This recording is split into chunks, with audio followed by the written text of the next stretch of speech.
Kam skirta salo profilaktika?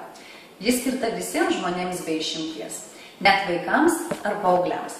Netinkama mityba, bandelės, saldumynai, gazuoti gėrimai skatina ėduonies vystymąsi. Todėl svarbiausias tėvų uždavinys kuo anksčiau suformuoti tinkamus mitybos įpročius ir skatinti asmeninės higienos įgūdžius. Solo priemonės ypatingai patinka vaikams, nes jomis naudotis paprasta ir įdomu. Graži šypsena, sveiki dantis, geras burnos kvapas – tai ne rekomendacija, o būtinybė. Neretai žmogus, kuris turi dantų problemų, vengia šypsotis, taip užkirsdamas savo kelią komunikuoti. Jaučiasi nesmagiai bendraujant iš socialinio atstumo, kompleksuoja dėl savo išvaizdos, bijo odontologų, todėl vengia pas juos lankytis.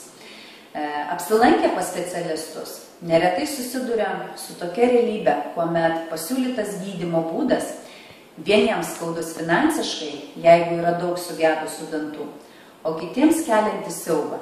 Jei dėl nepriežiūros daugelis dantų nebegydomi, o rekomenduojami šalinti. Svarbu akcentuoti, kad ši dantų priežiūros programa skirta dantų sveikatai, o ne tik geros savijautos palaikymui. Gera savijauta ir sveikata yra dvi skirtingos sąvokos.